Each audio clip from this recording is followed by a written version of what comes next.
औज़ु बिल्लाहि मिनश शैतानिर रजीम बिस्मिल्लाहिर रहमानिर रहीम या अय्युहल्लज़ीना आमनू तक़ुल्लाहा हक़्क़ तुक़ातिही व ला तमूतुन्ना इल्ला व अंतुम मुस्लिमून। सदक़ल्लाहुल अज़ीम। मुअज़्ज़ज़ मेहमानान किराम और प्यारे बच्चों, आज 15 अगस्त को पूरे मुल्क में आज़ादी की खुशी मनाई जाती है। 15 अगस्त 1947 को हमारा मुल्क अंग्रेजों की गुलामी से आजाद हुआ। इस वक्त हालात ऐसे हैं कि ऐसे मौकों पर तारीख को सुनना और तारीख को सुनाना, तारीख को जानना ये बहुत जरूरी है हम सबके लिए, क्योंकि लोग आज तारीख को बदलने वाले, तारीख को मिटाने वाले, तारीख को मस्त करने वाले और तारीख को बिल्कुल खत्म करने वाले लोग भी मौजूद हैं। तो ऐसे हालात में तारीख को बोलना, तारीख को सुनना, यह हम सब के लिए बहुत जरूरी हो जाता है, क्योंकि बहुत देर से आप लोग बैठे हुए हैं और दूसरे प्रोग्रामों में भी बहुत से हजरात को जाना है। मुख्तसरन 2-3 मिनट में मैं 1-2-3 बातें आपके सामने अर्ज करूं। जब अंग्रेज हिंदुस्तान में आया और अपना नापाक कदम हिंदुस्तान में जमाना शुरू किया, तो सबसे पहला सूबा, सबसे पहला मकाम, सबसे पहला शहर जहां अंग्रेजों ने जुल्म के पहाड़ तोड़े, जहां जुल्म और सितम के अजीबो गरीब नजारे दुनिया ने देखे, वो सूबा बंगाल था।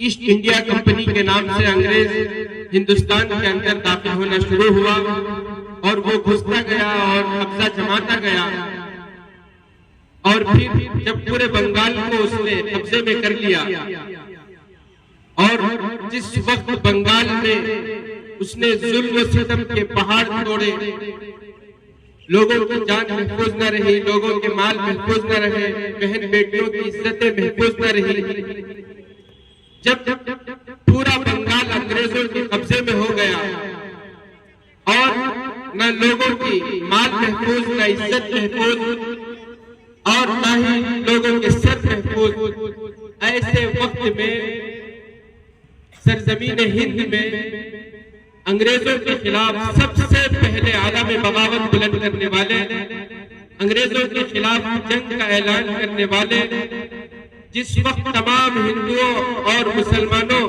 की इज्जतें और सर महफूज नहीं थे, ऐसे वक्त में अंग्रेजों के खिलाफ, अंग्रेजों को आंखों से आंखें मिलाकर बात करने वाले और उनकी हुकूमत को तस्लीम न करने वाले सबसे पहले नवाब सिराजुद्दौला 1757 में उन्होंने अंग्रेजों की हुकूमत को तस्लीम नहीं किया और नवाब सिराजुद्दौला ने ये कहा, अंग्रेज तेरी ये नापाक कोशिश, तेरी ये कदम हिंदुस्तान में हम जमने नहीं देंगे। और फिर 1757 में प्लासी के मैदान में सबसे पहली जंग होती है आजादी के लिए, इस मुल्क के लिए, और वो जंग लड़ने वाले नवाब सिराजुद्दौला थे। और जैसा कि आप जानते हैं, अपनों की गद्दारी की वजह से उस जंग में वो गिरफ्तार हुए और फिर 2 जुलाई 1757 को अंग्रेजों ने बरसरे इख्तिदार, बरसरे लोगों के सामने, बरसरे आवाम उसने नवाब सिराजुद्दौला को कत्ल कर दिया। उसके बाद बिल्कुल मुख्तसर में 2-3 मिनट में अपनी बात को खत्म करूं। आप जानते हैं 1792 में हजरत टीपू सुल्तान शहीद रहमतुल्लाह अलैह ने अंग्रेजों के खिलाफ जंग का ऐलान फरमाया।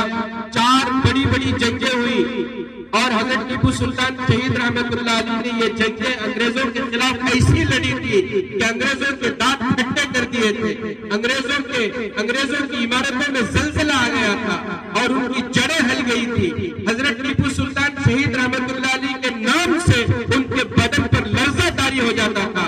आज भी अगर किसी को हजरत टीपू सुल्तान के नाम से चिढ़ है, हजरत टीपू सुल्तान शहीद रहमतुल्लाह अलैह के नाम से तकलीफ होती है तो समझ लेना चाहिए ये उन्हीं अंग्रेज की ज़ुर्रियत है, ये उन्हीं अंग्रेजों की औलाद है, उन्हीं अंग्रेजों की नस्ल है। उनकी विरासत में हजरत टीपू सुल्तान शहीद रहमतुल्लाह अलैह का डर इनके दिलों में मिला है। हजरत टीपू सुल्तान शहीद रहमतुल्लाह अलैह फिर क्या हुआ आखिर आप तमाम जानते हैं। अपनों की गद्दारी की वजह से 1799 में श्रीरंगपट्टनम में हजरत टीपू सुल्तान शहीद रहमतुल्लाह अलैह शहीद हो गए। और उसके बाद फिर 1803 में जब अंग्रेजों ने दिल्ली पर कब्जा कर लिया और बरतानिया के वायसराय ने यह ऐलान किया कि आज से मुल्क गुलाम है, मखलूक खुदा की, मुल्क बादशाह का और हुक्म ईस्ट इंडिया कंपनी। तो उसी वक्त हिंदुस्तान के सर के ताज, हम सब के रूहानी उस्ताद हजरत मौलाना शाह अब्दुल अजीज रहमतुल्लाह अलैह ने ये फतवा दिया कि अंग्रेजों के खिलाफ जिहाद फर्ज है, अंग्रेजों के साथ जिहाद करना, इस मुल्क को बचाना फर्ज है। ये फतवा सादिर करने वाले 1803 में हजरत मौलाना शाह अब्दुल अजीज रहमतुल्लाह अलैह। और फिर आगे चलकर बालाकोट का मारिका पेश आया। एक तरफ 3000 मुसलमान और दूसरी तरफ 20,000 लोग थे। उस जंग में भी हमारे अकाबिर शहीद हुए और फिर ये तहरीक चलती रही। आप देखें 1757 में सबसे पहली जंग लड़ने वाला इस मुल्क के लिए, आजादी के लिए अंग्रेजों के खिलाफ लड़ने वाला कौन था? नवाब सिराजुद्दौला। दूसरी जंग लड़ने वाले कौन थे? हजरत टीपू सुल्तान शहीद रहमतुल्लाह अलैह। और तीसरी जंग बालाकोट के मैदान में उलमा की क़ियादत में सब के सब आपको ईमान वाले ही नजर आएंगे। उसके बाद लोगों में एहसास पैदा हुआ, शऊर पैदा हुआ और फिर 1857 की जंग हुई और 1857 की जंग उलमा की क़ियादत में, जमीयत के अकाबिर की क़ियादत में, उलमाए देवबंद के कायदों की क़ियादत में ऐसी जंग हुई, फैसला कुन जंग, फैसला कुन जंग। और इसमें मीरठ में, थाना भवन में, अमृतसर में, अलीगढ़ में, हिंदुस्तान के चप्पे चप्पे में उलमा की क़ियादत में ये जंग हुई। 1857 की जंग मशहूर जंग है। इस जंग में भी अपनों की गद्दारी की वजह से शिकस्त खानी पड़ी। तो बहरहाल मुअज़्ज़ज़ मेहमानान किराम और अजीज साथियों, मेवा राव गुप्ता खुद हिस्ट्री की किताब में लिखता है कि 1857 की जंग में इस मुल्क की आजादी के लिए सबसे ज्यादा सर अगर किसी के कटे हैं तो वो मुसलमानों के कटे हैं।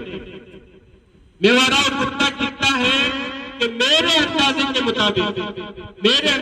मुताबिक अंग्रेजों ने अपनी हुकूमत बचाने के लिए 5 लाख से ज्यादा मुसलमानों को कत्ल किया, 5 लाख से ज्यादा।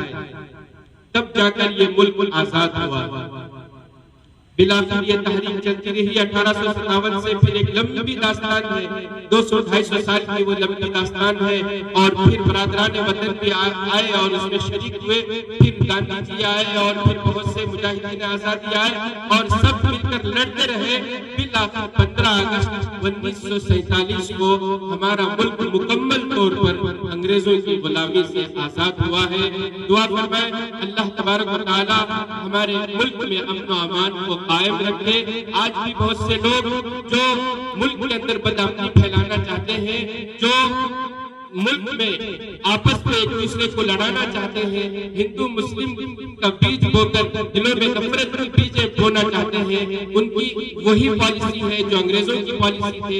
आज हम इस मुबारक दिन में, आजादी के इस नेमत में, इस खुशी के मौके पर हम सब मिलकर इरादा करें कि इंशाअल्लाह जिस तरह हमारे अकाबिर ने इस मुल्क की हिफाजत की है, हम भी मरते दम तक इस मुल्क की हिफाजत करेंगे इंशाअल्लाह। अल्लाह ताला हम तमाम को ये खुशी का मौका अल्लाह तबारक व तआला ने इनायत फरमाया है। अल्लाह तबारक व तआला से दुआ है कि अल्लाह तबारक व तआला हमेशा मुल्क के अंदर अमन और अमान की फिजा को कायम रखे। अल्लाह ताला बदअमनी को इस मुल्क के अंदर से खत्म फरमाए। आमीन। व आखिर दावाना अल्हम्दुलिल्लाह।